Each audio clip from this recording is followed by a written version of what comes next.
nigga never been as broke as me. I like that. When I was young, I had 2 pair of leaves. Besides that, the pinstripes and the gray.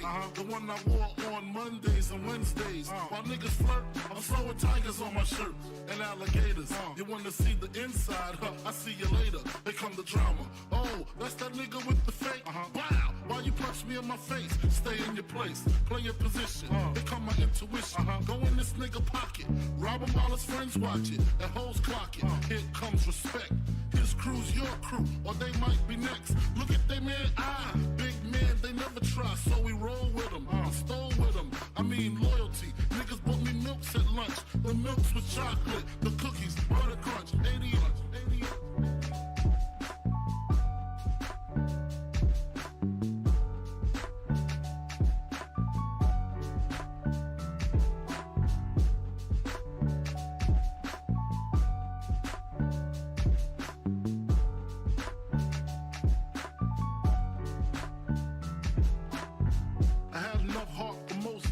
long as I got stuff for most of them soft. Even when I was wrong, I got my point across. They depicted me the boss. Of course, my orange box cutter make the world go round. Plus I'm fucking bitches ain't my homegirls now. Start stacking, dabbled in crack, gun packing. Nickname Medina, made the scenes, took my Ninas. From gym class to in-glass, pass off for global. The only nigga with a mobile. Can't you see like total? Getting larger in waist and taste. Ain't no telling where this felon is heading. Just in case, keep a shell at the tip of your melon. Clear the space. Your brain was a terrible thing to waste.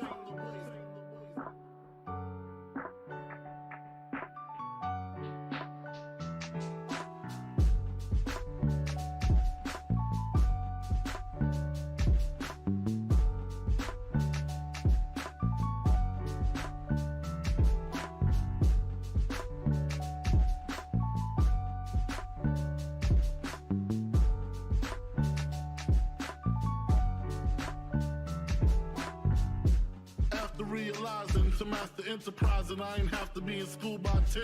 I then began to encounter with my counterparts on how to burn the block apart. Break it down into sections. Drugs by these selections. Some use pipes, others use injections. Syringe sold separately. Frank the deputy, quick to grab my Smith & Wesson like my dick was missing. To protect my position, my corner, my layer. While we out here, say the hustler's prayer. If the game shakes me or breaks me, I hope it makes me a better man. Take a better stand, put money in my mom's hand. Get my daughter this college plan, so she don't need no man. Stay far from timid, only make moves when your heart's in it. And live the phrase, sky's the limit. Motherfucker.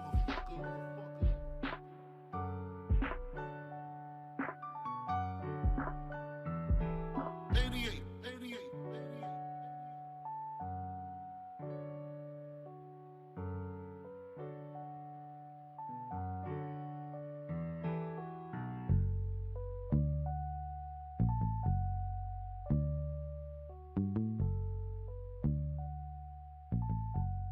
And live the phrase, sky's the limit.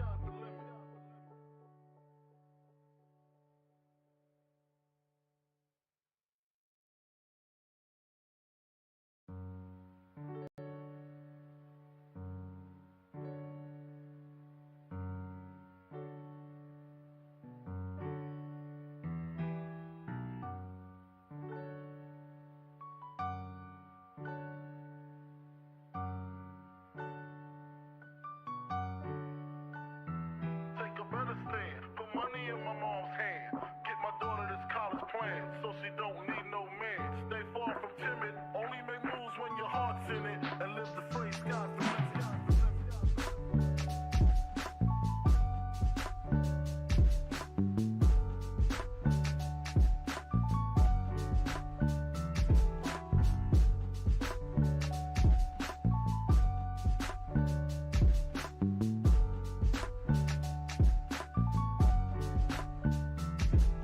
Never been as broke as me. I like that. When I was young, I had 2 pair of leaves. Besides that, the pinstripes and the gray.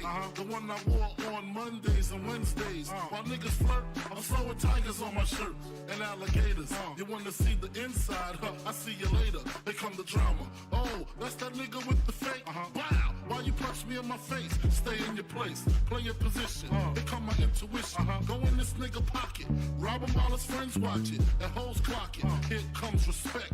His crew's your crew, or they might be next. Look at they man eye, big man, they never try, so we roll with them. Stole with them, I mean loyalty. Niggas bought me milks at lunch. The milks with chocolate, the cookies, butter crunch, 80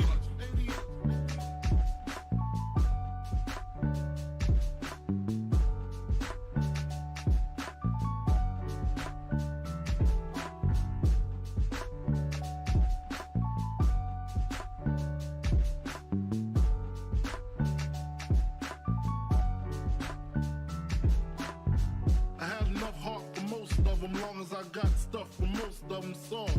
Even when I was wrong, I got my point across. They depicted me the boss. Of course, my orange box cutter make the world go round. Plus I'm fucking bitches ain't my homegirls now. Start stacking, dabbled in crack, gun packing. Nickname Medina, made the scenes, took my Ninas. From gym class to English, pass off for global. The only nigga with a mobile.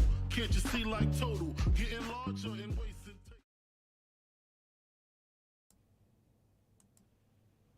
All right. What is going on, guys? See, we got Durante in chat. We got my boy Brian. What's going on? I'm right here. Durante, what's up, guys? How's life going today? Do you see that abomination chamber match? Bruce is a creative fucking genius. Said nobody ever. Pop quiz. Why book an elimination chamber match with no fucking qualifying matches? And then why book elimination? And then why book matches against the people in the chamber match when neither person in the match can fucking lose. Larry Lockett. Is that Larry Lars? What is going on, man? I believe so. I believe that's him. I believe that's him. What the fuck is up, dude? What is up, Brian? What is up? Asuka in chamber, question mark? Yes. Could be. Really could be. That is that. But what is going on, guys? We are back with yet again another edition of the Notorious podcast. And this is episode 77 of Notorious Unscripted, man. So if you guys do what's going on, bro? If you guys do not know how this show works, every Monday we are on here with Notorious Unscripted after Raw, and every Friday we are on here with the news, man. Also, if this is your first time watching, you guys do not know who we are here at the Notorious podcast. I am Johnny Mayhem, one half of the host of this very show, and that's for the other half. We got my man Sir K here. How's it going, man? It's going good, man. It's going good. Just chilling out. Got everything back good, I think. I move my head. Hold on. Yeah, this way. See, I got my CM Punk shirt put up. It's the shirt that we got when we seen his debut or his return live. Other than that, man, I'm just doing good, man. I'm doing good. Just chilling out, man. Just chilling out. But what about you, man? How have you been? I've been good, man. I've been good. Judging off the little picture I played for you guys in the beginning, I did lose another cat in about a year. About a year after each other. Yeah, it sucks. It sucks, man. But I guess this is life. It sucks. It sucks. But always be remembered. So that's great. Absolutely. Past couple days have been good. Dying Light is amazing. Oh man, it's so good. That game is so fucking good. Yeah, Dying Light is amazing. Man, just trying to hold it down, bro. Trying to hold it down. Oh yeah. Durante, I'm sorry. I accidentally kept your chat hidden. I hit the wrong button, but I remembered what you asked. You said something about why isn't Sasha Banks, or what is Sasha Banks going to be doing at WrestleMania? That is a good question. I was thinking about that during Raw. But I don't know. I don't know, bro. I really don't. I feel like they might make her some type of host type thing. I could see that. I could see that for sure. Because I They're guess gonna want her there. yeah, because a lot of people that like the, you know, now that she's doing stuff in Hollywood, I feel like they're definitely gonna want her there in some capacity. But yeah, man. Back to what I was saying. Yeah, bro. Just trying to hold it down, trying to cope with this stuff, man. It's tough, but it's we'll get through it. I keep my other cat right here, as you can see. So he's always with me. He's always with me. That's just things you kind of got to remember in these situations. Yeah, it sucks. It sucks, but it's life. Yeah. Yeah, bro. Just Hell yeah, man. just trying to hold it down, like I said, and that's why we're here. Yeah, bro. Yeah, just trying to do good for not only people that are currently in your life, but people you remember. Exactly. Stuff like that. Just try to do good for those people and stuff. So, yeah. Hell yeah, man. Yeah. I'm also tearing up thinking about Monday Night Raw. That leads me to my next point. God, if I couldn't be sad already about life shit, this fucking show just kicks you down the fucking stairs, man. Jesus Christ. Dude. Oh, man. Fucking Raw. Oh. Good God. This fucking show, man. I tweeted this out. I tweeted this out as the show went off the air. This fucking show was boring as sin, man. It was genuinely boring as sin. But actually, there was actually something, by the grace of God, there was something that happened on SmackDown this week. Wow. Drew McIntyre came back. That's not what we're going to talk about, but yeah, forgot that happened as well. Oh, there were two things that happened on SmackDown. Forgot about the open. Oh, God. Oh, Roman Reigns is standing in the ring. Roman Reigns is standing in the ring, and Goldberg. We all heard the rumors. We all heard the speculation. Goldberg was going to be on Roman Reigns, or facing Roman Reigns at Elimination Chamber. Yeah, we all heard it, and it happened here on SmackDown. We talked about this on Friday. You know, personally, I kind of been getting the feeling with Roman Reigns already that they're kind of been oversaturating him and kind of putting him in everything that he does, things he doesn't need to be in, like helping Bobby Lashley defeat Brock Lesnar.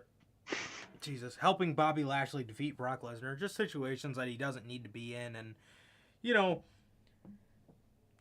he's kind of been on a rocky mountain. No matter what anybody says, that's just the fucking truth. The guy's been on a rocky mountain as of late, man, and here we have the start of a feud with Bill Goldberg for Saudi Arabia. Dude, this is horrible. Fucking Goldberg, man.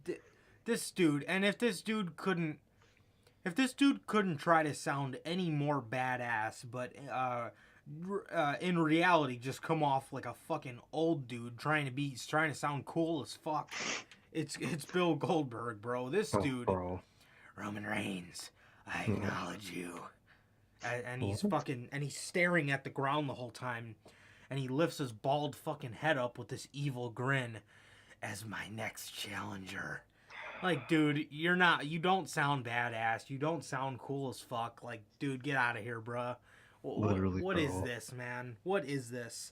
Oh my God, dude. Really? And then the ending of the show, we had another one of these situations, man, but we'll get to that in a second. But He acknowledges Roman, dramatic pause, as his next challenger at Saudi Arabia. Yeah. You're next. And, God, dude. Goldberg stuff. You're next, blah, blah, blah. Get this guy away from professional wrestling, man. This dude sucks. Seriously, bro. This dude fucking sucks. Dude is god-awful at everything at this point. He's nothing. I cannot stand that man. No. And it's not even like, oh, fuck that guy. It's just, I just don't want to see him. I just genuinely never want to see him on TV again. Ever. Horrible. He is atrocious. Terrible. Bro is the worst of the worst. Yeah, absolutely. Yeah, no doubt about that. No doubt about that. He is fucking horrible. Horrible. Can we get Veer Mahan versus Roman at fucking Saudi Arabia? And now we have a feud with the tribal chief. Oh my god. Spear versus Spear. Oh, dude. I'm waiting for that fucking line. Make it stop. Oh, Cole's gonna say it one of these weeks. Spear versus Spear. Who's got the better spear? Dude. This sucks. This fucking sucks. We never talk about SmackDown, and it's a shame that whenever we do talk about SmackDown, it's because something was so atrocious like this. Goldberg trying to sound badass is one of the cringiest things you will ever hear. I hate it. So the thing I was talking about was the original thing I was talking about was Ronda Rousey and Charlotte Flair. They're out in the ring, standing awkwardly close to each other. Not to mention, just standing so, and they weren't even in the middle of the ring. They were like off to the side of the ring, but they were like standing so awkwardly close to each other. And then Sonya Deville was in the middle of them. It just looked awkward. Like, know your placement, bruh. Know your fucking placement. That is not hard to do. You just know where the middle of the ring is. Just stand there. For a company that has depressed production value in wrestling, they're terrible at anything production. They can't get camera work right. They can't tell people where to fucking stand. Yeah, how is this hard? Yeah, absolutely. And I remember I was having a conversation a while ago with somebody that I work with, and he was telling me that he doesn't really like AEW because it looks amateur for him. And I was thinking about that today as I was watching Raw, and I had fucking lasers shining in my face, and those poor audience members have these fucking big, huge red stage lights shining in their face. 24/7. Hell no. I was thinking about this, man. It's like when you watch a show like AEW, like that is what I want my professional wrestling to look like.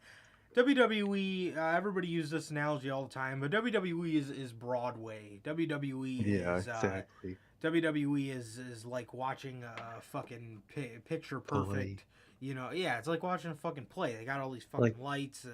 It's insane. But like with AEW, they have their lighting where it's needed. You know what I mean? So in other words, not shining in the crowd's face.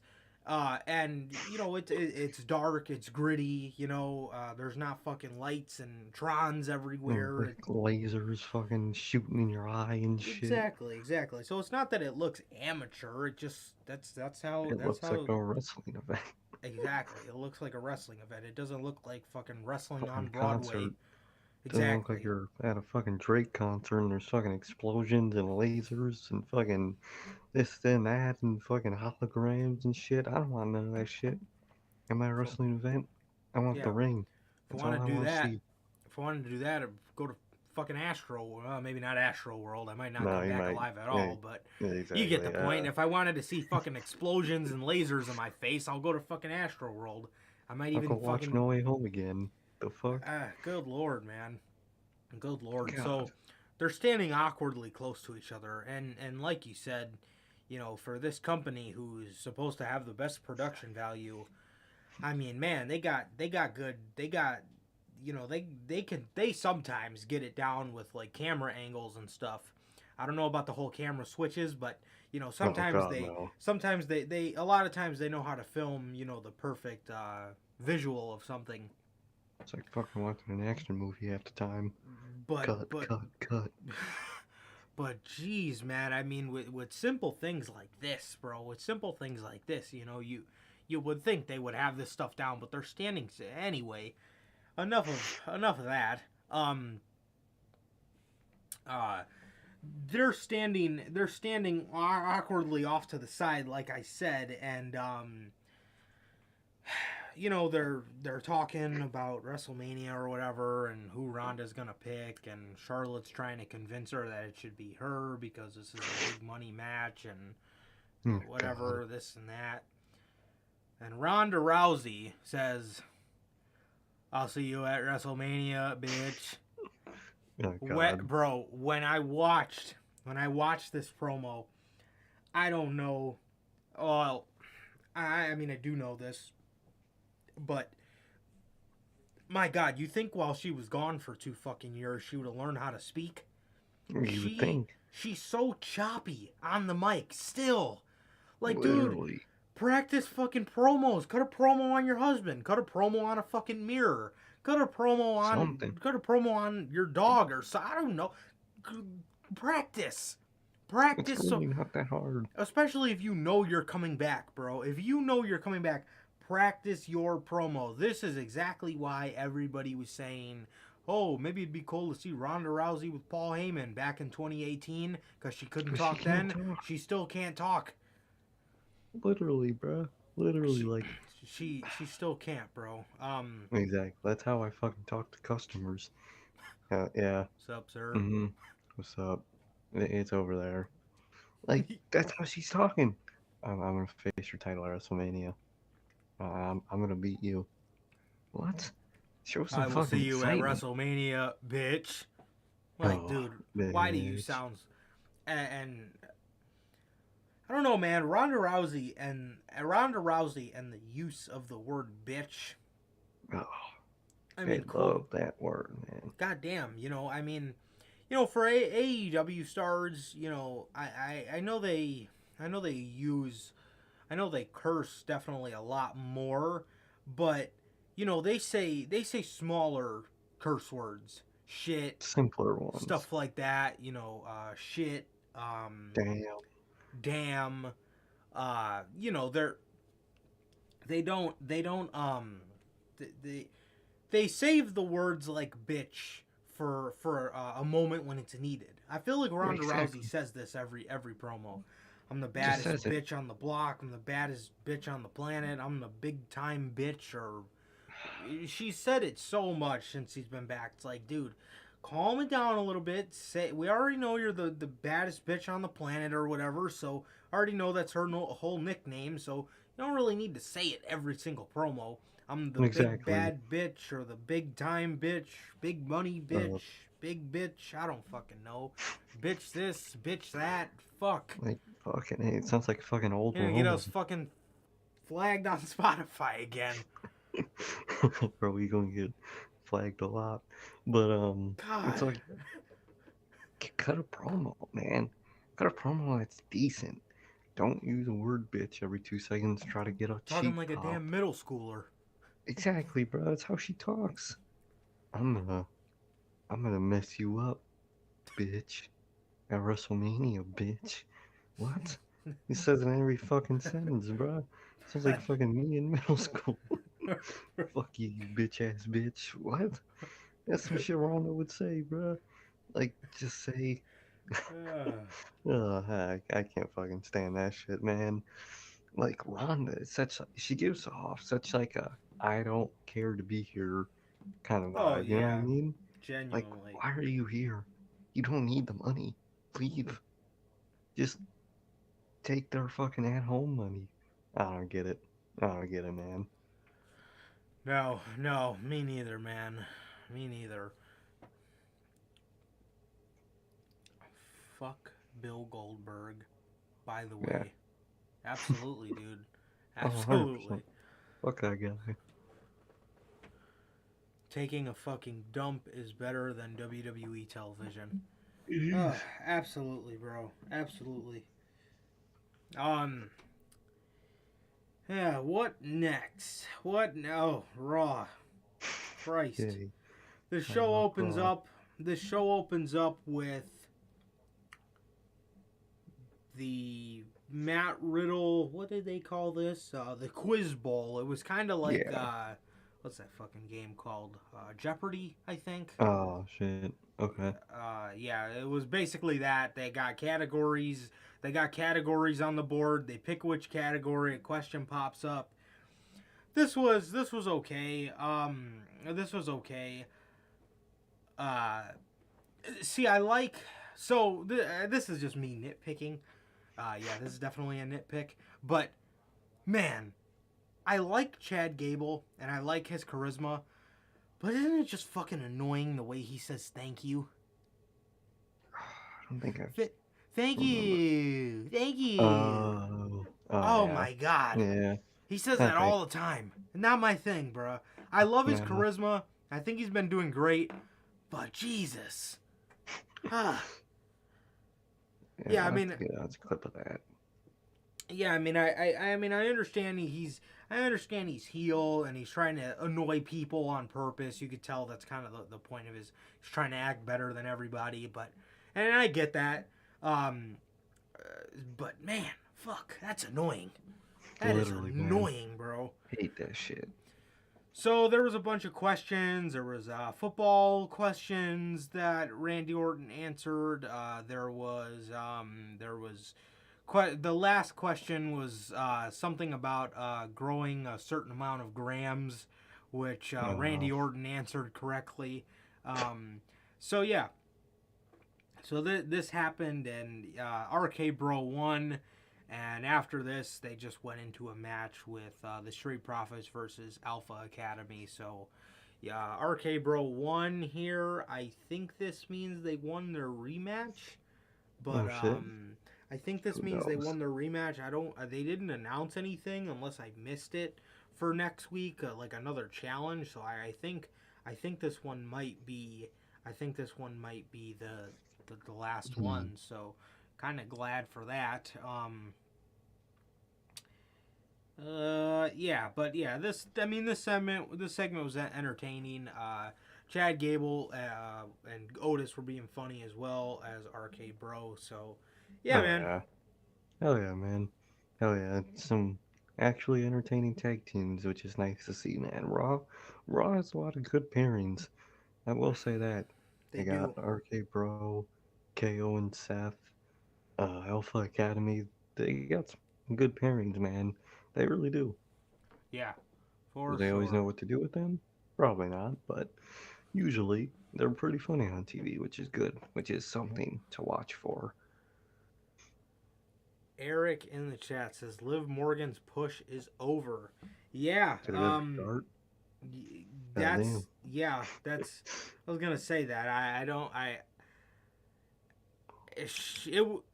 So I feel like when they put Liv on television, that was I feel like that was more of Becky telling them that that she wanted to work with Liv, Oh, and definitely. as a filler feud, they were like, okay, we'll just give Becky what she wants. That's kind of how I feel about it.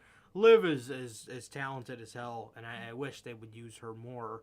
But Oh yeah. this is not how it is, unfortunately. Durante says Ronda Rousey is a big time cringe bitch. Bro, she's Yeah, so cringe. she She's really she's is. so cringe. She's so choppy on the mic. It's truly atrocious, man. It really That's is. why I am really dreading Becky and Ronda, man. That Oh is my gonna be the god. most cringy garbage in the world. Ronda God. Rousey talking like an elementary school person. Absolutely, dude. Bro, Oh, that's 100%. literally how I used to curse in middle school, bro. Bro, 100%. I'm gonna whoop your ass, bitch. I'm gonna bitch you. What? What? Like, she. It's literal, bro. She says it every single time she thinks she can, bro. And it's terrible. It's terrible, Horrible. bro. It Shit ain't really right. is. Yeah, it really is. Yeah, so the Alpha Academy did end up scoring the victory over the Street Profits via roll up. I believe Montez Ford rolled himself into I believe he rolled himself, or you know how I believe he hit the frog splash, and then they kind of, I think it was Gable rolled him over and do a roll up. So Oh, that was okay, how that okay. one ended. Yeah. Um, Bobby Lashley. Bobby Lashley came out to cut Oh a God. promo, and he was pretty much just talking all about Brock Lesnar, even though he's going into an Elimination Chamber match against 6 other guys. Well, if you don't count Brock, 5 other guys and Lesnar. So, or no, 4 other guys and Lesnar. So, Could also focus on those 4 other guys. They're not all walking parks, so you'd think, but he's got he's got Brock on the brain, and since he can't get his fucking solo match for save his life, might as well talk about it as much as you can. yeah, yeah. Yeah, so Bobby Lashley was actually from Denver. I did not know that, so he got a huge Oh shit. ovation. Sure. Huge Bobby Lashley chance. Love to see it. Hell Um, yeah. and yeah, man, he um he basically talked about Lesnar the whole time and kind of just his normal shtick. He didn't really get nothing accomplished in this. No, I bet not. Yeah, he kind of just was out there just Talked. cutting a regular Bobby Lashley promo, just about absolutely nothing. So yeah, yeah, like I said, he went out there. He went out there for like a 5 minute promo and talked about absolutely nothing. Just how he's the almighty champ and how Adam Pearce should be letting him celebrate, and now he's got to defend his belt in the chamber and this and Oh that. God. Yeah, I the don't get it. typical just kind of, Champion shit. yeah, the typical what can get us through this week Yep. promo. That's her every week, bruh. That's the sad part. Yeah, exactly. Um, AJ Styles versus United States champion Damien Priest. Oh, did he show his Damien inside? He did not. Oh, Um, wow. well, I think they might be gearing up for a Damien Priest full on heel turn. So I wonder if they're gonna just name him Damien. Bro, I could. 'Cause They'll do that. the Priest, the good is gone in him. Oh, So he he's just expelled the Damien priest now. from who he is. He's just Damien now. Could totally see it. Bro, that's exactly how they're gonna fucking do it. Oh, 100%. bro. Just Damien. 100%. Oh my god, it's Damien.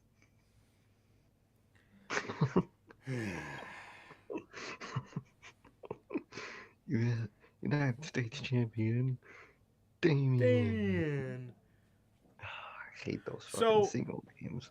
Ladies and gentlemen, these guys actually put on a decent match. They put on a decent match, and it ended with AJ Styles being on the apron. Damien Priest stopped him from hitting the phenomenal forearm.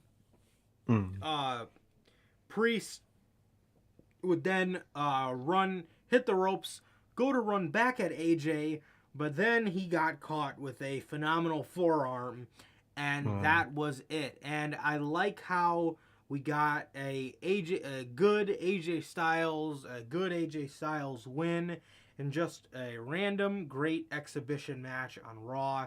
Nice. Nothing. Problem here. That was the positive. This is the negative.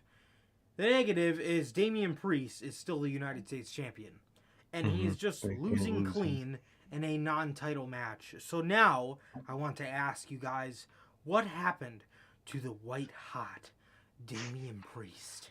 What happened? I swear, they didn't mess him up at all. He was getting pushed thanks to Bad Bunny. Now look at him. Now fucking look at him. Dude is a loser. And I mentioned how, God, this is, you know, well, so after the match, so we just talked about how WWE's so good at their production, right? So after the match, AJ Styles, and like I said, it was a good match. It was a good match, just a random exhibition match on Raw. AJ Styles did need to pick himself up a victory after being made to look like an idiot by Omos. So AJ's on the ramp, and bro, they fucking pan back to the ring, and Damien Priest has his arms on each rope. He has his arms on each middle rope, and he's in the corner, just fucking staring at the turnbuckle pad, just mad as fuck because he lost, bro. Dude is just, so he's got his hands on each rope, and he's just staring a hole into the turnbuckle pad, and he's getting mad, and you can see him like the fucking face huffing and puffing, and he's like, his face is like starting to shake. Bro, that was that was such an awkward shot. It was so fucking funny. And then you got Jimmy Smith and Byron Saxton freaking out. Is he gonna is he gonna bring out Damien? Dude. Make it stop. Please make it stop. How has he turned into one of the worst things on television, bro?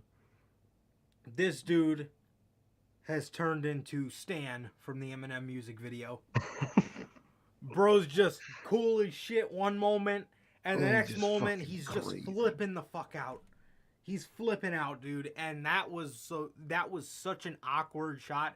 I genuinely chuckled when that shit happened, bro. Oh, Dude's just staring a hole into the turnbuckle pad, just getting mad as fuck. Like, dude, you just lost, bro.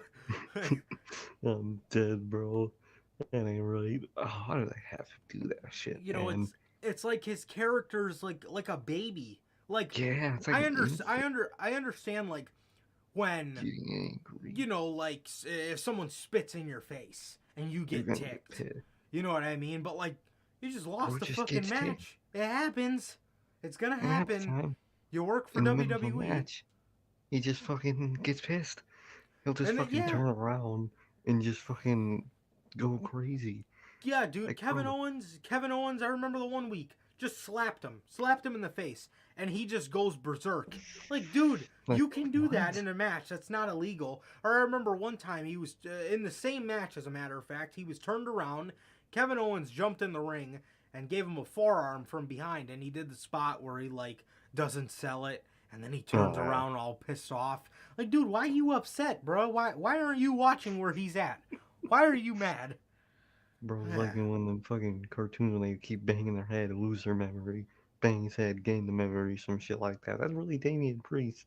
You smack his ass, he gonna go crazy. You smack him again, he'll be normal. Smack his ass again, it's over with. Like, dude is not alright. Fuck Alexa Bliss, put his ass in therapy, bro. Oh, that's another thing. We'll get to that in a minute. But yeah, they did some hinting in there too. So Damien Priest loses here, and this was probably my favorite part of the show, just for that awkward fucking post match thing they had going on, where dude's just mad as fuck for no reason, just because he in that turnbuckle. Oh my god. Just because he lost, dude was staring a hole into the turnbuckle. Like, you lost a match, and it wasn't like AJ cheated. He beat him clean. You lost. Bro, just angry as shit. Bro got anger issues. Good lord, man. So, yeah, and then, like I said, what made it even better was fucking Jimmy Smith and Byron Saxton just losing their mind. Oh my god.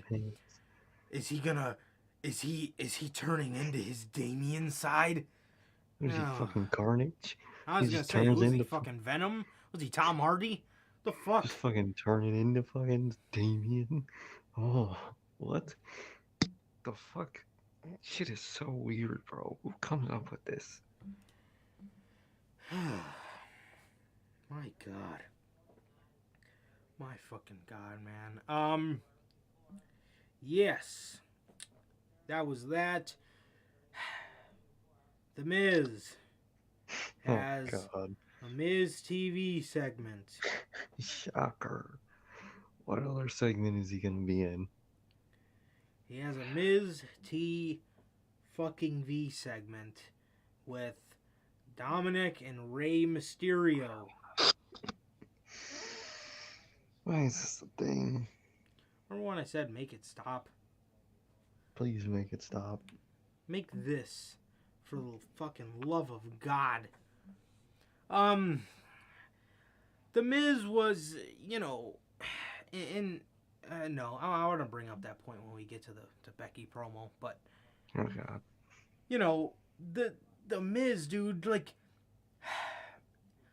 fuck, man, say something intriguing, bro. Do so, he's Do just something.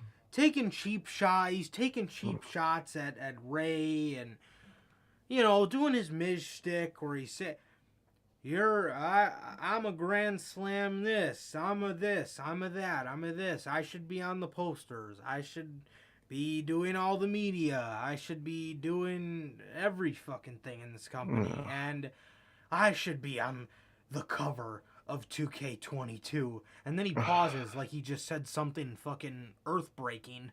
Like, literally. Like, what? Bro, why would you be on the cover? Are you dumb? I should be on the cover of 2K. And then he pauses like he just said some crazy shit. Like, oh my God, man. This shit.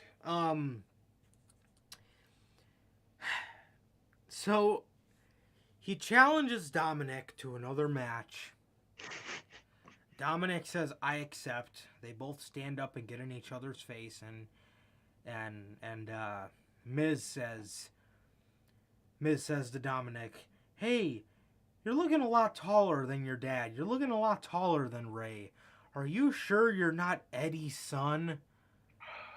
Oh my God. Fucking roasted his life. Oh, That's all I've done God. if I was fucking Dominic. Oh, haven't heard that one fucking before. Fucking geek. Oh, man. And Ray gets upset. Ray Gets showed pissed. his Damien side, and he Oh, starts shit. trying to go after the Miz, and Dominic holding him back. They had a match, and I believe Dominic beat him. I did not pay attention to that match whatsoever. Next, Kill me, man. dude.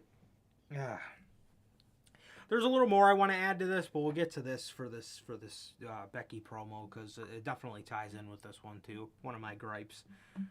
Bianca Blair versus Nikki ASH. First of all, Byron Saxton is one of the most overdramatic people I've ever heard on commentary. Oh, bro, he really is. Ever since Nikki's been like this, it's just 24/7, all day, every day. It's everything's just about Nikki ASH. Like, nothing can be about anyone else.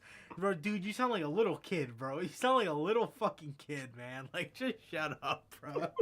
Bro really does sound like a little kid that just got his fucking spotlight stolen by the birthday boy. Oh my God, bro. Byron Saxton was the kid that was blowing out other kids' candles at their birthday party. He was that kid. And crying about it. And then when the parent, and then when the parents would yell at him and say, "Those are his candles. It's his birthday," and then he was the kid that gets all upset.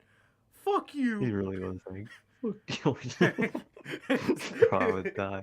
A fucking child does that. No, man, but this guy just sounds so butthurt over Nikki ASH and her new attitude. Everything 24/7 is just all about her. Nothing could be about anyone else. 24/7 is just all about Nikki ASH. Like, oh my man. God, Byron, you sound like a fucking dork. Bro should be the next host for Blue's Clues. He'd be great at it. Jesus, He really man. would be. Fucking spare Fucking me. Byron. God.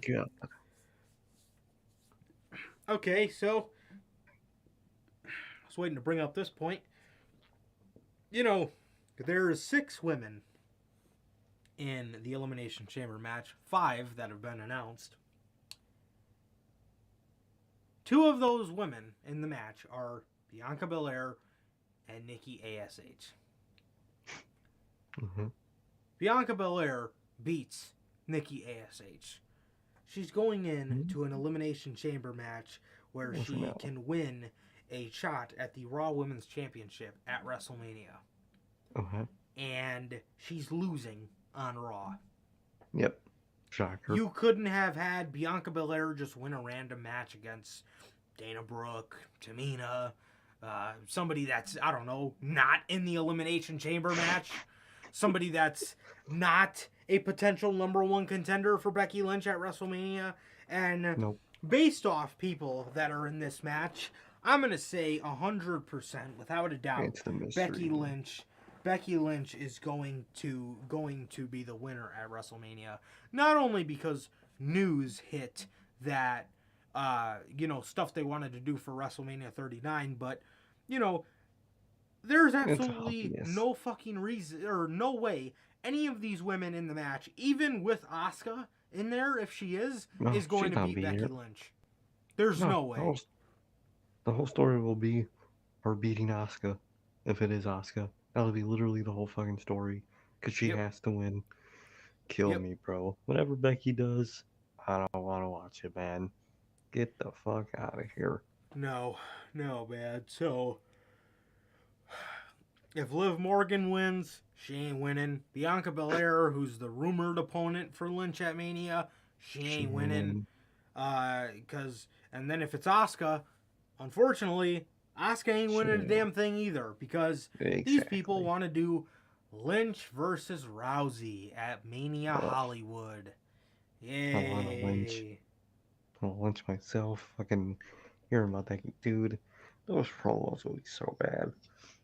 They really will be, man. Fucking horrible, man. That will be terrible programming. Get a little creative with yourselves, bro. Jesus Christ. Add some fucking intrigue. Get me excited for something. Bianca Belair beats Nikki ASH, who is a potential number one contender for the Raw Women's Championship on Raw. That makes sense. Dana Brooke and Reggie have a love interest storyline where they almost kissed on Raw. She kisses Reggie.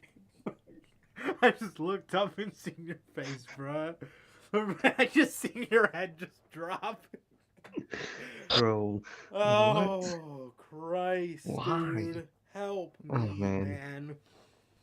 Dana Dana Brooke. You know what? Dana Brooke. Maybe it's a good thing. Because who was the last person that had a crush on Reggie on TV? Sasha Banks. Right? Sasha. Remember when she had that love storyline with him? Well, no, she wasn't the last one, was she? Yeah, remember when she stole him from Carmella?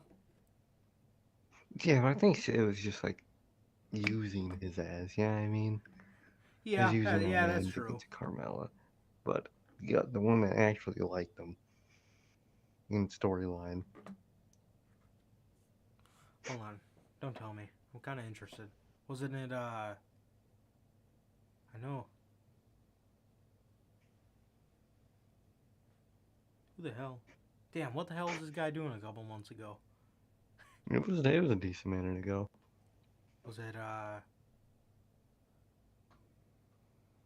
Oh, dude, I remember somebody being in, like, a love interest storyline with him.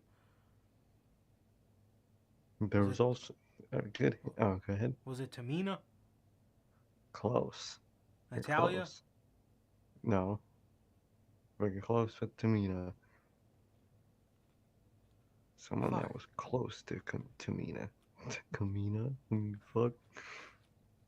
Oh, I don't know. You might have to tell me this one. Naya. Oh, yeah! Oh, So, yeah, I forgot about this one. I forgot about consistent. that one.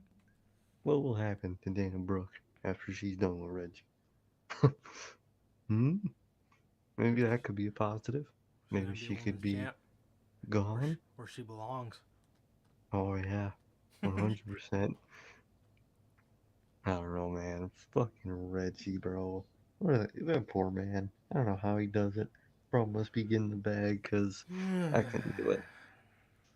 I couldn't do that fucking. I couldn't run around with that fucking title and do all that fucking. Hell no, bruh. Hell no. Hell no.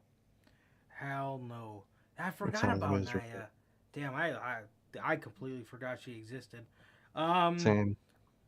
Kevin Owens beats Austin Theory. Again, Yeah, Austin Theory is a member of the Elimination Chamber match, losing KO is not. to somebody. I mean, yes, he's losing to somebody like Kevin Owens, but Kevin Owens isn't in the Chamber match. So, and He Kevin doesn't Owens is beat. backstage, and after this match, and he's asking Sonya Deville if he can get himself in the match because he beat Austin Theory, and they told him no. They told him the qualifying matches are final, and that's that. So he was pretty upset. And yeah. Oh, God. would you listen to the title of this video? Veer Mahan cannot be contained much longer. Bro, Oh, fucking Christ. How long? Dude, bro you was just contain chilling this. in containment. Good Bro was Lord. cool with it. God damn. You contain this dude for fucking. Man, God. 4 fucking months it's been or some shit. Who's up, my cat? Something. Holy It's shit. literally. Yeah, it's literally been like 5 months. 5 months of vignettes, bro.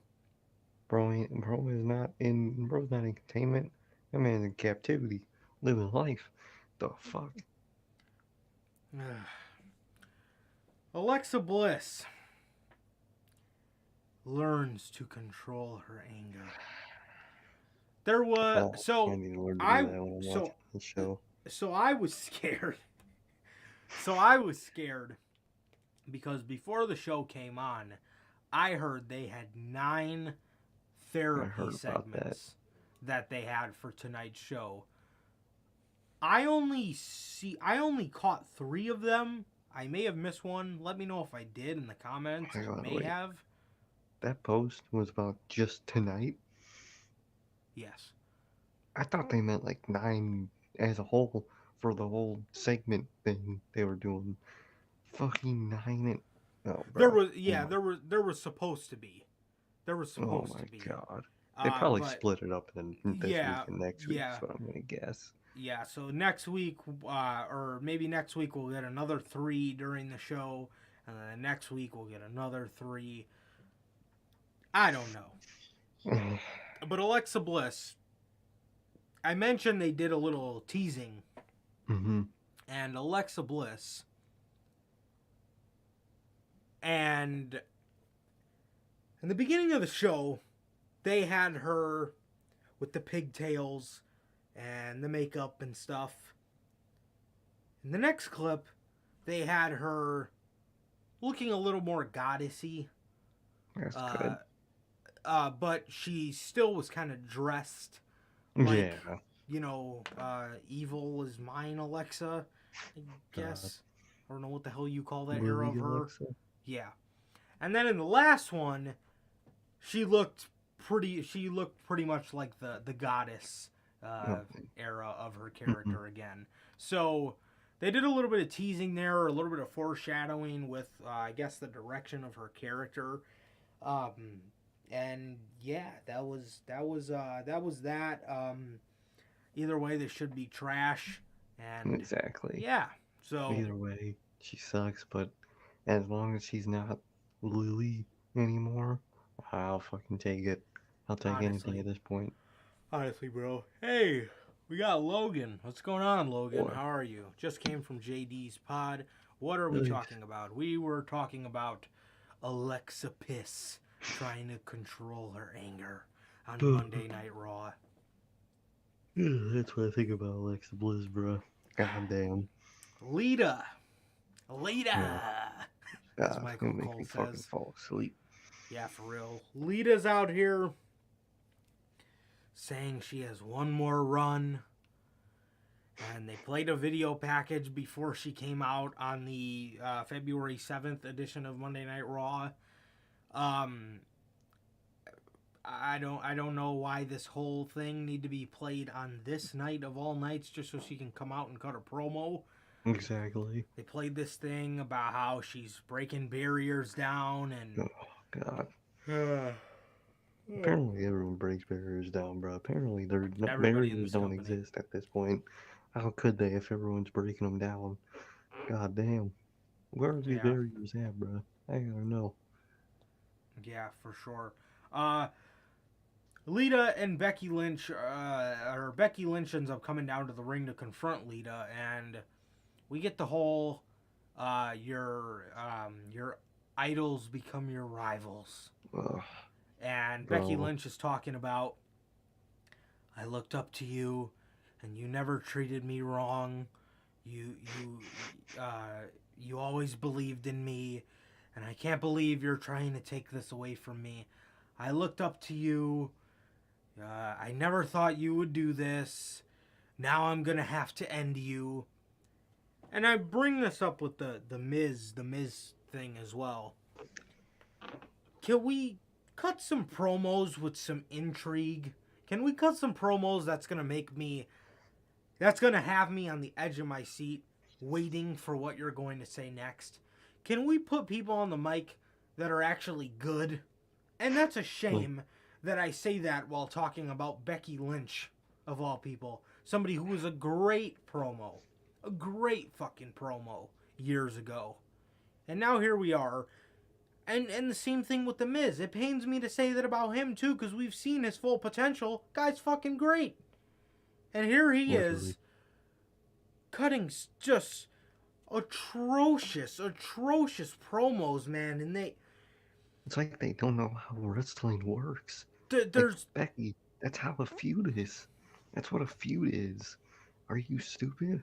there's no intrigue. I don't give a shit what you're gonna say. I don't give a shit really about don't. your feud. Like, dude, Like, just fucking talk shit about each other. It's not that my hard. God. Talk about fucking Matt Hardy when you're talking Lita. Something, man. Something, bro. Be clever with it, bro. Because they're never clever with that shit. That's what sucks about The Miz. Bro ain't clever. Bro is just generic heel heat, generic low blow. What? Like, it's all terrible, bro. It's all fucking terrible. So, Becky Lynch, after this promo of just talking about nothing, and the same thing with Bobby Lashley as well. I love Bobby Lashley and MVP, but every time the guys are out there, they don't talk about anything. The Same Almighty thing. Era, he's gonna dominate everyone that comes in front of him. He's gonna put him in the Hurt Lock. He's Tell the us something we don't know. Almighty Champ, the Almighty Era. He beat Brock. He reigned supreme and hurt business. Dude, talk about something. Exactly. Talk about something, man. Talking about something we really do not know. And all the shit we know about all these people. Hate it, bro. You know, and it's like, this Becky promo would have translated way better if she actually sounded angry about what she was saying. There was really no anger behind her promo. She's kind of just talking. Just talking like Becky. You know, sound angry that your fucking idol is trying to take your title from you. Sound fucking upset. It's literally the emotion. Something. It's not that hard. It's really not. The Miz is acting like your traditional high school bully. Huh, guess you already, son, huh? Shut the fuck up, man, you fucking dork. Are you kidding me? Oh, man. God damn. You know what I mean? Say something of intrigue. Talk about some intriguing shit. Talk about, you know, how, you know, Lita was a hoe or something. Or something, bro. You know what I mean? With something behind I mean, there's all those rumors out there about her sleeping her way to the top of the industry. Say fucking something, man. Say something. Bring something up, bro. Something. Say you're gonna FaceTime Matt Hardy. Something, bro. Reg. Or yeah, or bring up Beth Phoenix or something. At the very least, just sound genuinely upset about what you're talking about. Sound like you care what you're talking about. Exactly. Stop sounding like big time Bex and sound like a human. Talk about Please. how she's an old hag and it's not her time anymore or something. Give me Step out of your something, way. bro. Something, bro. Literally anything that's not this. Liv Morgan versus Dewdrop. Dewdrop beats Liv Morgan, who are two women in the Elimination Chamber match. Dewdrop and Liv Morgan. Wow, what do you know? Another person who can potentially face Becky Lynch at WrestleMania for the championship is losing clean on Raw 2 months before the pay-per-view. Come on, bro. Come on. It's not like they have enough women to do any other matches. So Oh my god. how about you come up with clever things for these people? This fucking show makes my head hurt. Telling you, bro. Just hearing about it makes my head hurt. Tired. And tired, bro. Fuck. Oh, good lord. I'm seeing the title. There's a video posted on YouTube. Nikki ASH considers her 2 recent losses massive successes. What? Okay. Everyone needs to be checking therapy in this fucking company, bro. Oh my god. I need to be checking therapy just watching this company. Riddle versus Seth Rollins. Okay. Okay. No. Oh god. No. This match went on for a couple minutes. Owens came down, broke it up. Orton came down, and we have ourselves RK Bro versus SRKO to end Monday Night Raw. Who's booking the show? Teddy fucking Long? Really? What kind of uncreative shit is this? The singles match that turns into the tag team match. Ooh. Who's booking the show, man? Is it Teddy fucking Long or what? Good lord, why? God. Why on God's green earth do you have to come up with the lamest of creative ideas to end your Monday Night Raw? And Literally, bro. SRKO defeats RK Bro in the end of the show, and Seth and KO went to walk away. Orton RKO'd Kevin Owens while Riddle was laying on the ground after he was pinned again. Again, somebody that's supposed to be in the Elimination Chamber. And as a matter of fact, let me look and see really quick if he was pinned by Owens or not. Let me see.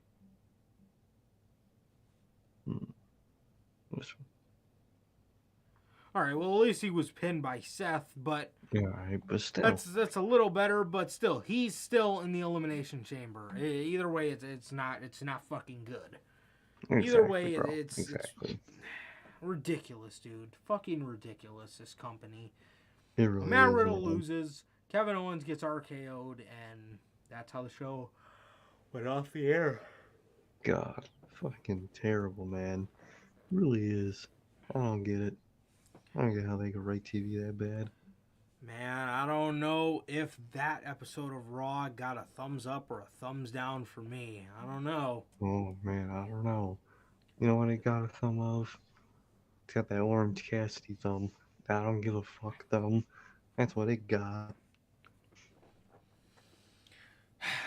How fucking horrible was that?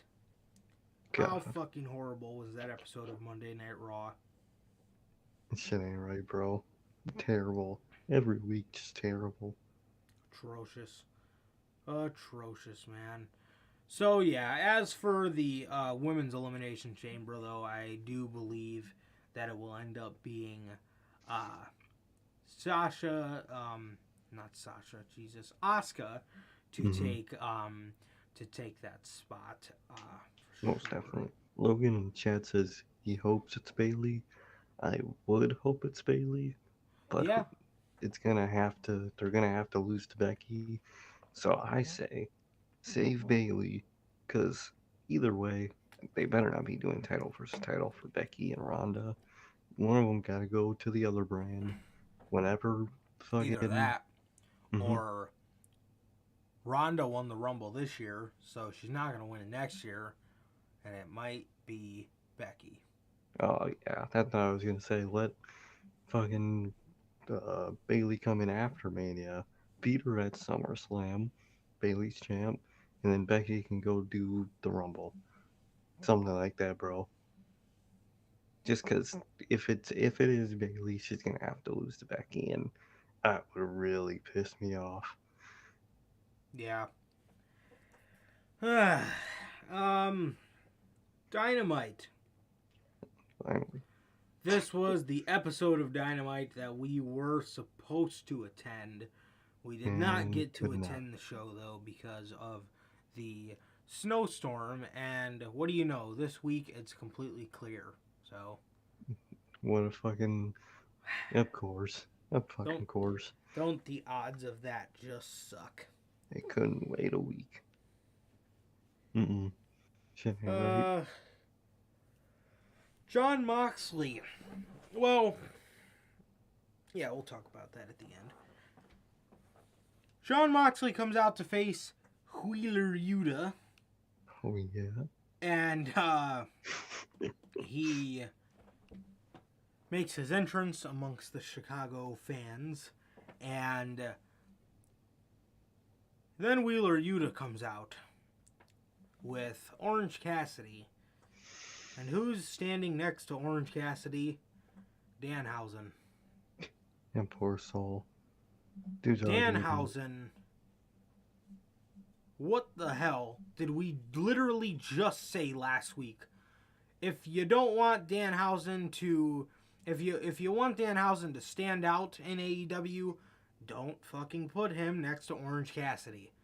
What do they do? They What put do him they next to do? Orange Cassidy. They put him right next to Orange Cassidy, bro. Orange Cassidy like this fucking vacuum. Everyone around him just fucking sucks. And it's gonna have to happen to Danhausen, which sucks. You know, I God. actually found out what kind of like what the like premise of his character is. Hmm. He's like a lot of it is based around like horror movies and stuff like that. And then he was Okay. saying like his little catch line is like a phrase for like a cult leader, because like they're Oh very shit. nice but they're very evil. Oh, okay. So Okay, I like that's it. yeah. So and then he was saying like how like in his matches he usually likes to like play up to the very evil part. Oh shit. So I have Nice. not seen a Danhausen match. I've seen clips on just like Ethan Page's vlogs and stuff, but I have not actually watched a full Danhausen match. So I want to see them get this dude in the ring Exactly. and not have him parading around with Orange Cassidy, because Please we no. literally just fucking said that. Literally, bro. Orange Last, Cassidy's one of the worst things on television. Don't put yeah, anybody with him. I believe it was last week when we were going over Beach Break.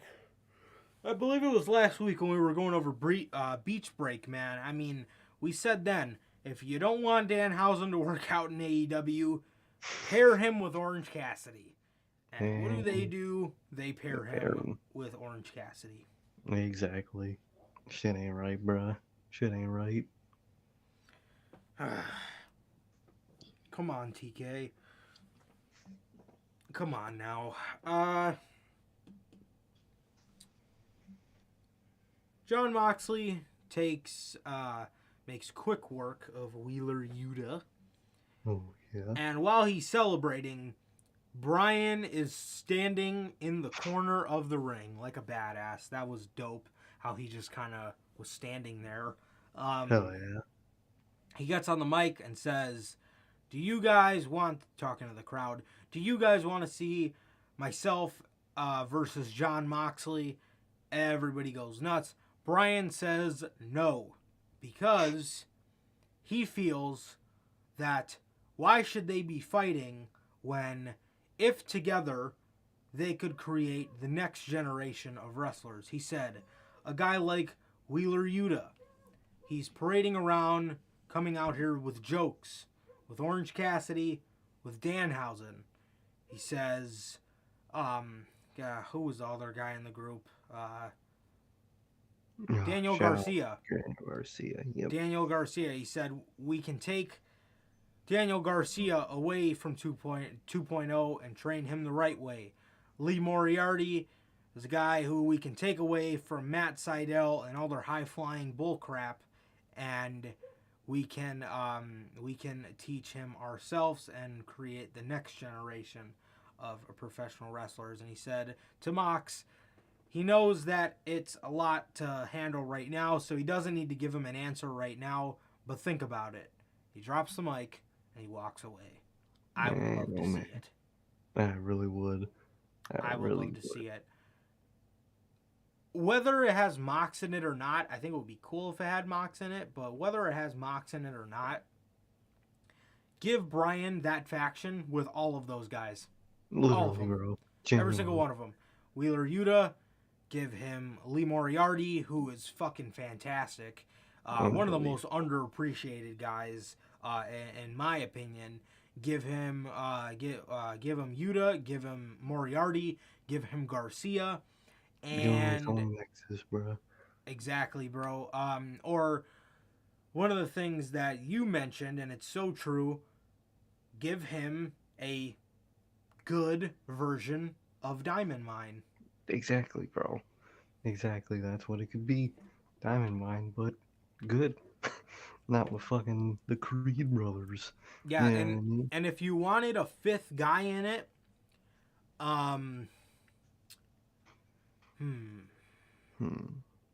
who's a young guy on that roster that's fucking super talented?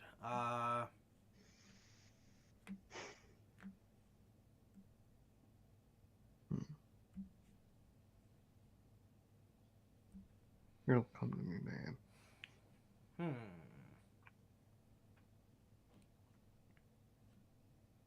Oh, what about a J.D. Drake? Somebody like that. Okay. Yeah, something like that.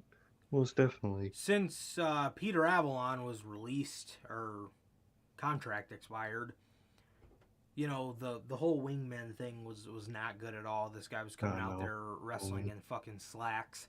That is not J.D. Drake. I have heard nothing but good things about him, but I have not seen those things in AEW. Exactly. Yeah, somebody like that I think would be really cool. But yeah, I don't know. I'm not sure how old he is. So if you wanted like a younger guy, damn, I'm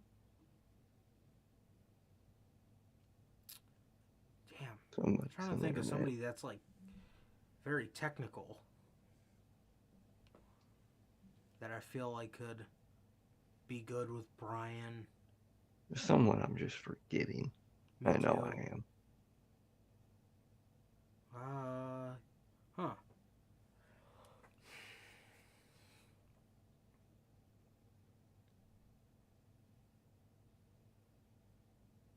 What about somebody from the Dark Order? True. That could be great. Somebody who definitely needs some kind of character revamp. Well, all of them need it, but like a 5. 5 is very good. Alan Angels. Alan Angels. Yeah, Alan. Yeah, I would do that. Alan Angels, Wheeler Yuta, Daniel Garcia, Lee Moriarty, and Bryan Danielson. Because Alan Angels is great. Alan Angels is great, bro. And I would love to see something like that. I think that'd be dope. And then there you're killing two birds with one stone. You're not only giving Bryan his faction, that from the sounds of it sounds dope as fuck, but you are starting the process of dismembering the Dark Order, which is horrible. Literally, bro. Which is what needs to happen. Absolutely. Yeah, so that was that, and he walks away from Mox. Brandy Rhodes and Dan Lambert Oh, God. are out in the ring roasting each other. I heard the views or the ratings went down so much during this segment. Ethan Page was laughing at something Dan Lambert said. This was one of the highlights of the segment. He was laughing at something Dan Lambert said, and Brandy said, "What are you laughing about? We only signed you so we can get close to Josh Alexander." And I was like, "Damn." They got sex, bro. They really did. I can't really remember too much of what they were saying to each other. Yeah, it really wasn't about. Oh, man. Brandy Rhodes did get shut the fuck up chance. Oh, bro, like crazy. And she had to just go through them. They wouldn't stop.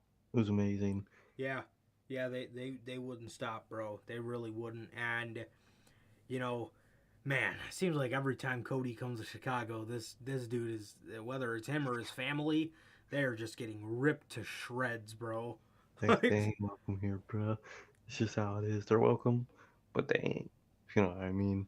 Yeah, for sure. So she slaps Dan Lambert eventually after he said something. She slapped him, and he brings out Paige Van Zandt. To face. And Paige Van Zandt and Brandy Rhodes have a pull-apart brawl. I don't know who's pulling Brandy. You know, ask a one-hander.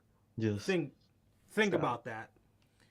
The last great pull-apart brawl we got was Brock Lesnar and Samoa Joe. Damn. In 2017, 5 years ago. Literally the last good one, bro. And nowadays, we're getting a pull-apart brawl between Paige Van Zandt and Brandy Rhodes. Brandy Rhodes. Kill me. Fucking kill me. Good fucking God. Oh, good God. Ruby Soho loses in her match against Nyla Rose. Bro. Nyla Rose is fucking trash. Dude, get her Nyla off Rose TV. is fucking garbage. Get her off of television. She's not scary. She's not intimidating. She's a fucking moron. She's a fucking moron. And she sucks. Fucking Vicky is just even worse too. And Vicky does, yeah, that's another thing. Vicky does nothing at all for that act as well. Not a damn thing. The opposite. She is, oh man, terrible, bro. It's terrible. Everything about those two together is terrible. I hate it. My God.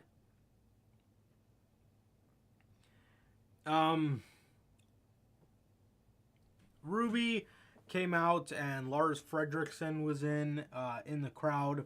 One of the members of Rancid that sing her theme song, and so Ruby kind of got that little moment, I guess, before the match started, and she lost.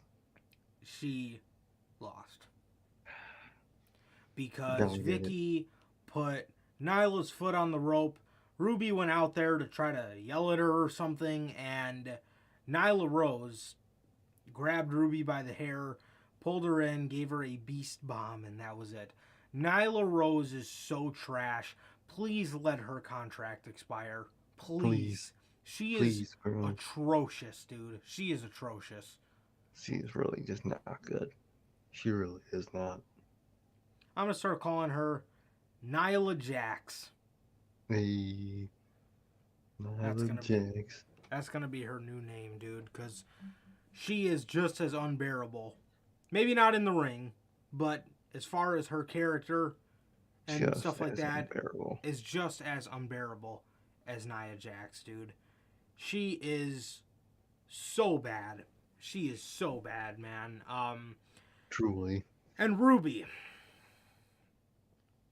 Why are you continuing to make Ruby look like a fucking loser? Bro, why is she losing like this, bro? Like, I what don't are you get it. getting at, bro?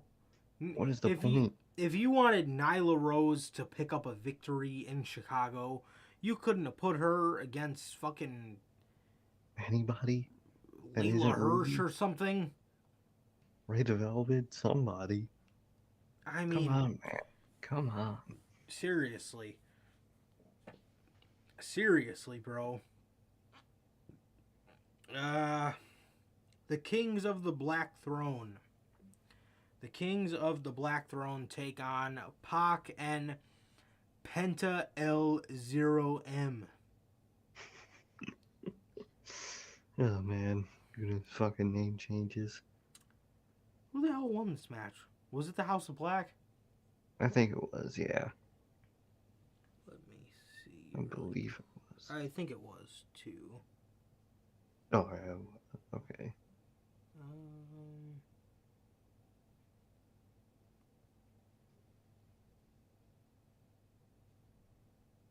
Yes, it was. Yep, they sprayed Phoenix in the eye with the mist. And by the way, while they were coming out, Oh, my God. so they're called the House Fucking of weird. Black, but these two are called the Kings of the Black Throne.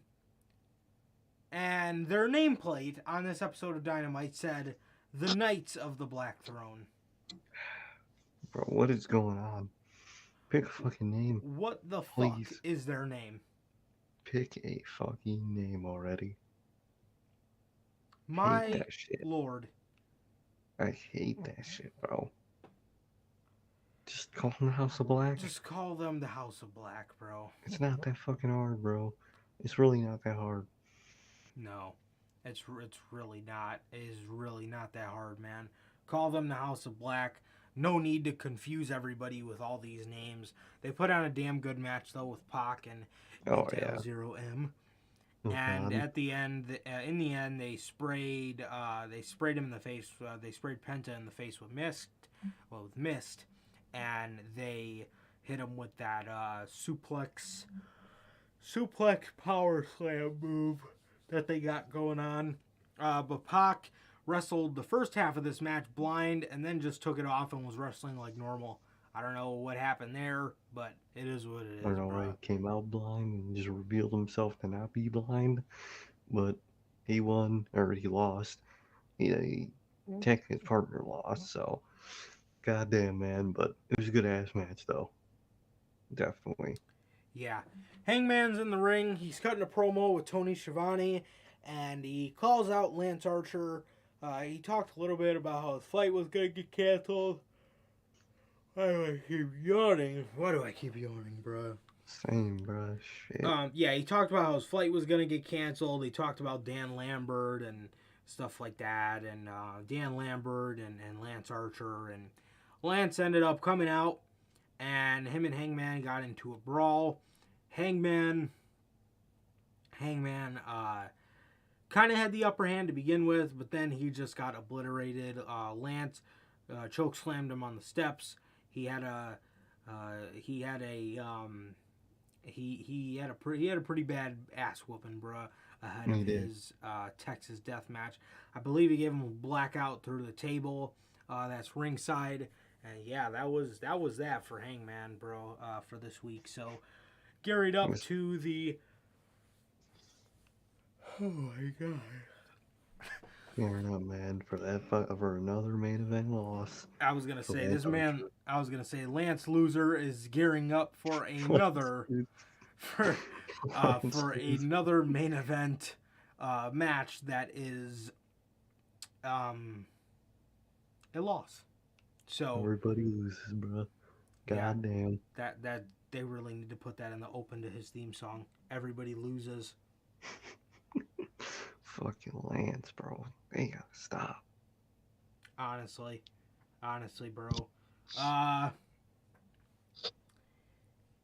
MJF and CM Punk. MJF versus CM Punk, shall I say. The main event of AEW Dynamite. This was literally the main event of Dynamite, man. And it started at 8:15. God. The show, Central Time, does not end until 9. So, my oh my. The bell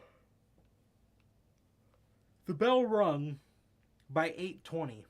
The bell had rung already, man. So, oh man, I thought something was gonna happen at the end of this. I know we got like teasing from Cross, being in Chicago and stuff. So, I know we got that, but my lord, I thought the match was good.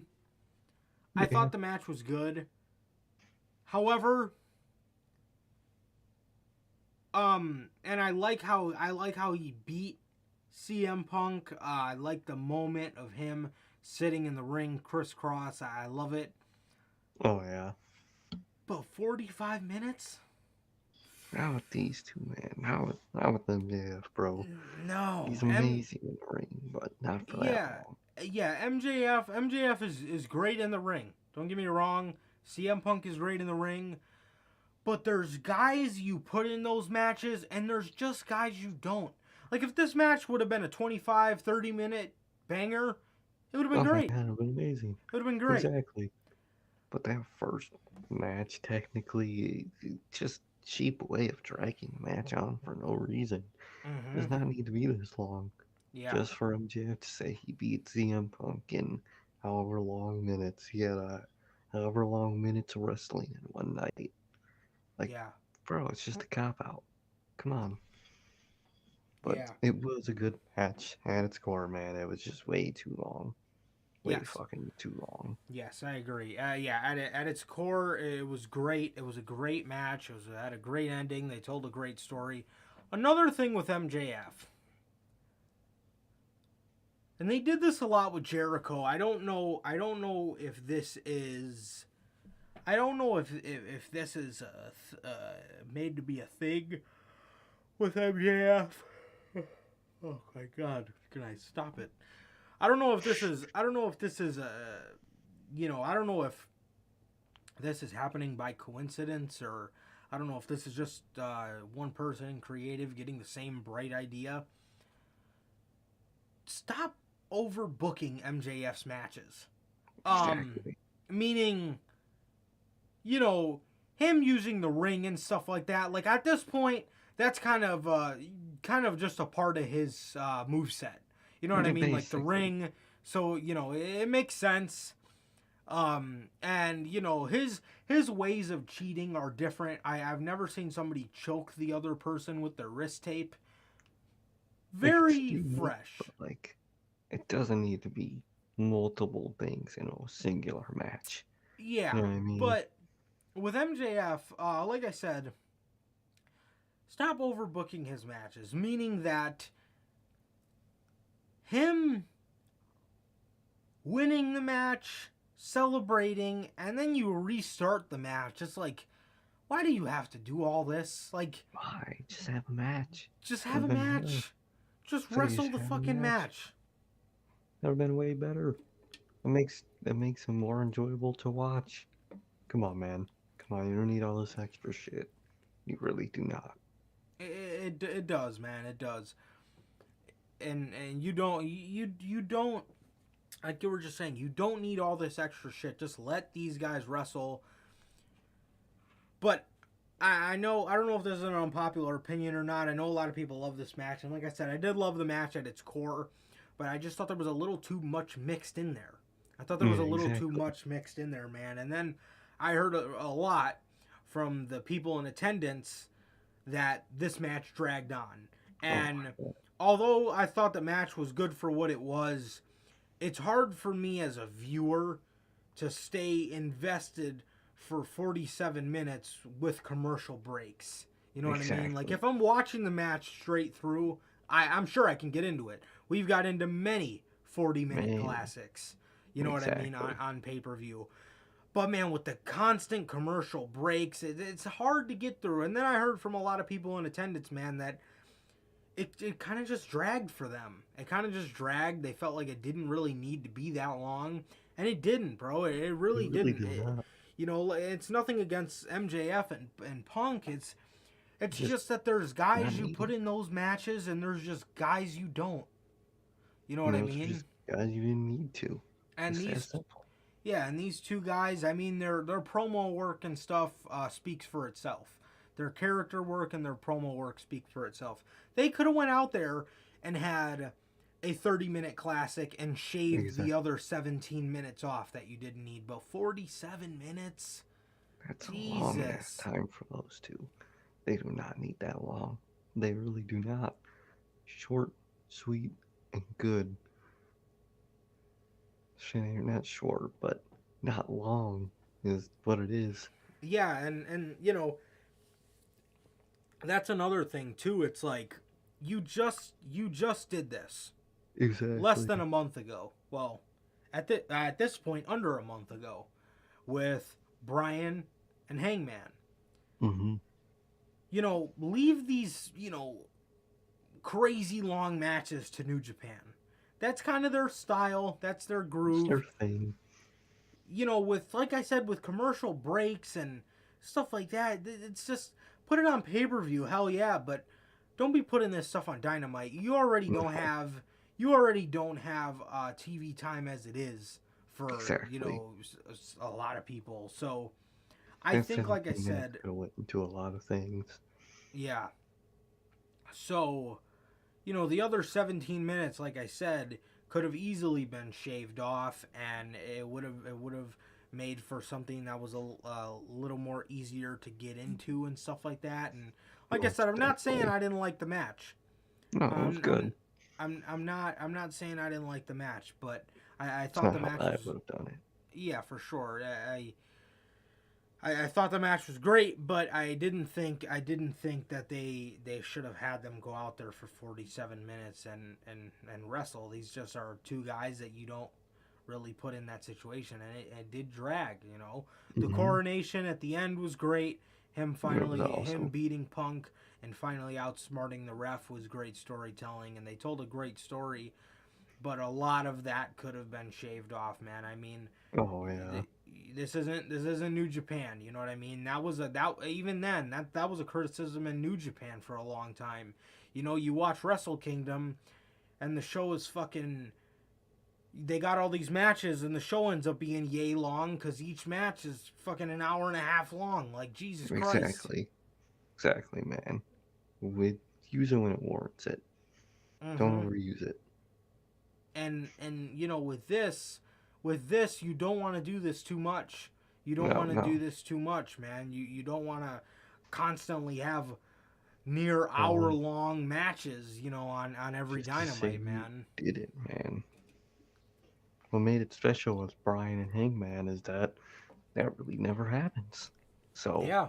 Yep. it was dope to see. They'll keep it that way. Never really do it.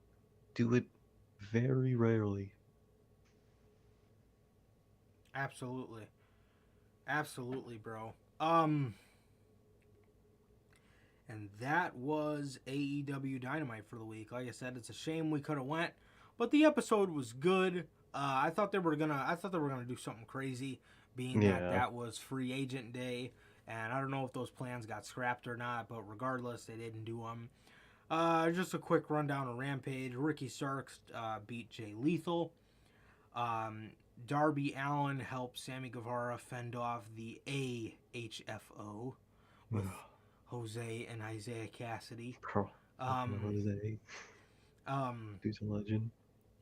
Sammy did beat Isaiah Cassidy, thus furthering this Matt Hardy disappointment storyline.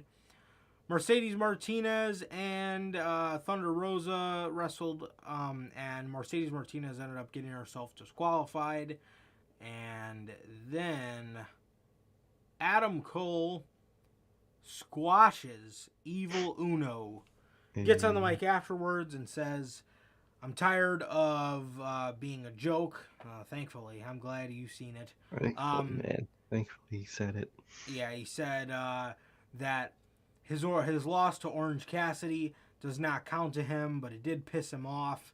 And now we're going to see a completely different Adam Cole in AEW. One Adam Cole that wants the AEW World Championship around his waist. And he threw the mic down and walked away. Be fired, bro. Good stuff with Adam Cole. I heard a thing. Let me pull that up. I don't know how real this is, but a rumor's a rumor, and after what Tony Khan said, rumors are running all around at the moment. Yeah. So there was a post that said, the Wrestling Observer newsletter said this. It does not show who tweeted this out or anything, so just take this as a rumor. Keith Lee is signed to AEW. Tony Khan is currently having discussions with Lee about a possible involvement in a world title feud at the Revolution pay-per-view. Mm-hmm. I don't know. No, that's kind of what you did with him when he got called up from the main roster. Exactly. So throwing him in the world title thing, and he's kind of just going to be a third wheel.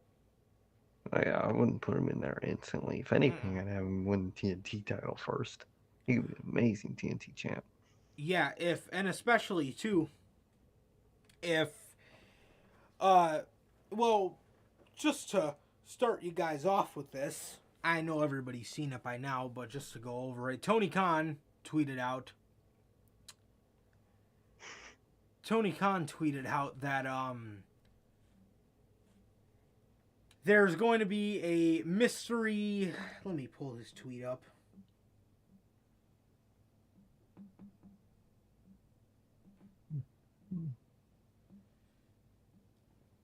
Okay, so he said this 3 days ago.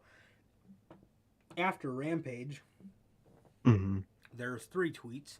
The Forbidden Door can be opened from anyone, from any wrestling promotion in the world, whether or not it's a company AEW is on good terms with.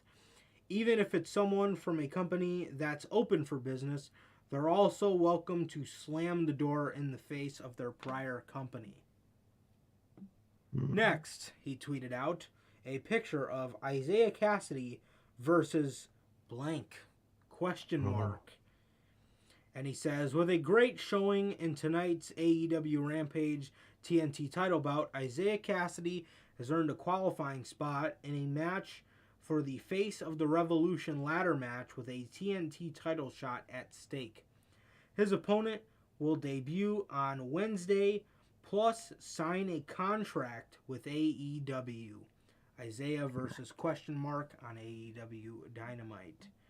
And then he says, the last tweet, the big announcement for Wednesday's Dynamite that we reference on Rampage, in quotations, he says, a free agent debut, and the person walking through the Forbidden Door are one and the same. They're walking in the door, signing a contract, and then slamming the door shut Wednesday on AEW Dynamite.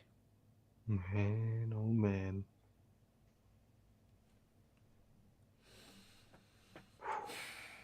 Predictions?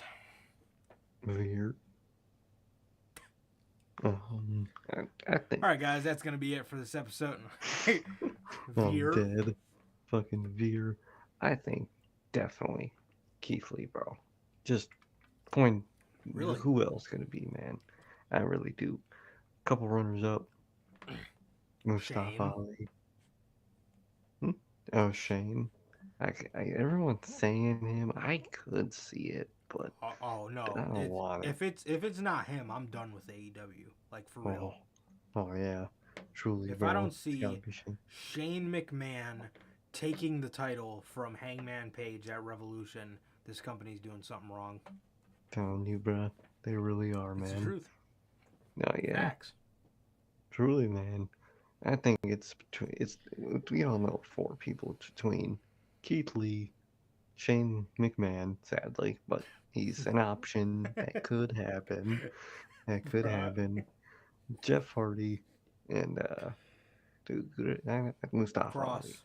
Oh, Yeah, I don't think it'll be Cross. They fucked him over, but they didn't backstage fuck him over like that. You know what I mean? This whole person is giving me vibes of got fucked over backstage. You know what I mean? well, So Cross definitely did. I mean, yeah, Remember but that helmet yeah, the helmet, but that and his was more girlfriend? on TV. I don't know. I still it. There's bigger people that it happened to. You know what I mean? So Very true. those are my four. Those are my four. But I think my most likely is Keith Lee, man. I think Yeah, so. My least likely, Mustafa. Jeff. I heard that he could yeah. bypass his no compete by not taking payment from WWE. Apparently that's a thing. Really? Like, yeah, if you don't take the payment from, you get your last, money from your contract. If they buy it out, there's no point in releasing somebody. If you don't take it, you don't have to do your 90 or 30 days. So, could be because of that. I mean, Jeff Hardy, bro's got bank, but could be. But I think it's going to be Keith Lee, man. I really do. Yeah, What yeah. about you, man? So yeah, I think I got a good four I'm really thinking about at the moment. Uh, bottom of the list. No, I'm not even gonna put him. I'm not even gonna put him. I know it's not him. So I got three. I'm gonna take Mm-hmm. Mustafa out. Bottom of the list, I'm Yes. gonna say Karrion Cross because he is a Yeah. free agent. He was supposed to be an AEW original, and I mean, just watch the last couple of months of this dude on television. Um, Second, I'm gonna go ahead and say Jeff because I Mm-hmm. heard Isaiah Cassidy did a little bit of teasing at Jeff as well. Oh shit. I could see it being Jeff, man. I Yeah, could. I could totally see it being Jeff. And another way Jeff could have maybe, being that he worked with WWE for so long, that his test came back negative. Who's to say he didn't call them up and was like, dude, my test is negative. You guys tried to make me look like an asshole. I'm getting out of this Exactly. fucking 90-day no compete. You Or know? something's just happened. Exactly. Yeah. So I could see that. My number one option for sure, I think it will be Keith Lee. But I think so. you also have to take into consideration see Tony Khan's kind of confusing this a little bit. He's trying to throw people off, which I can respect, so he doesn't completely give it away. He keeps mentioning Forbidden Door. So you got to think, you do got the possibility. I mean, Switchblade is in the States. You Mm-hmm. got the possibility of that. You have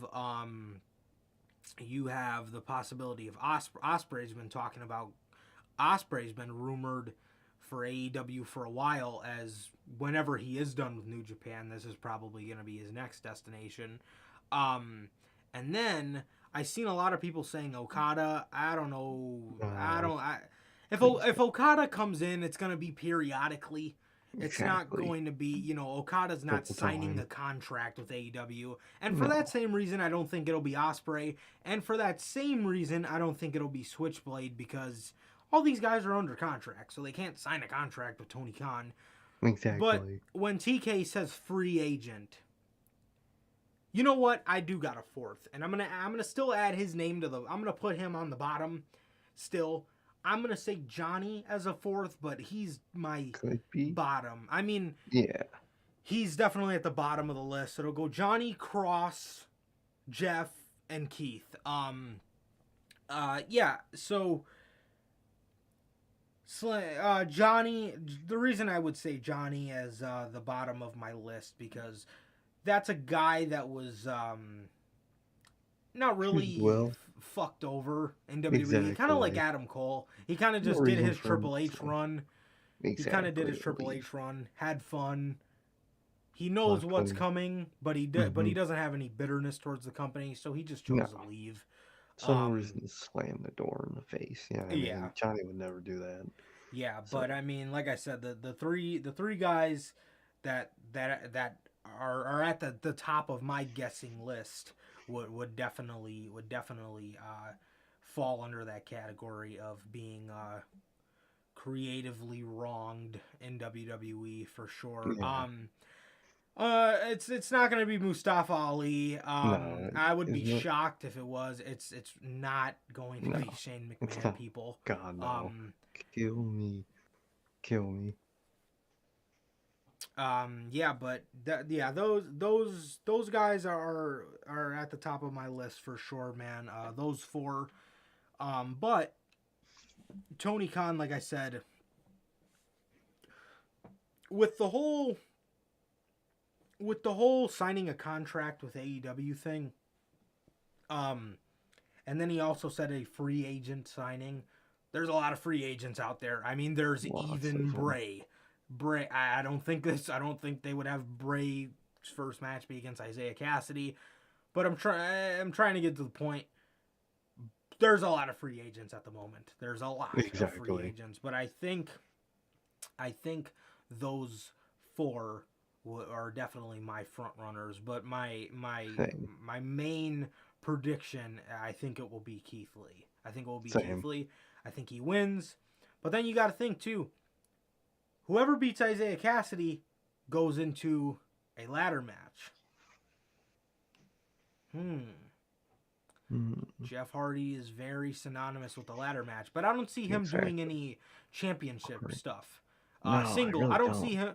I don't see him doing single stuff to start his AEW career. I think he'll be doing tag stuff. However, Keith Lee versus Sammy Guevara. Come on. For Revolution. Does Keith Lee take the championship, bro?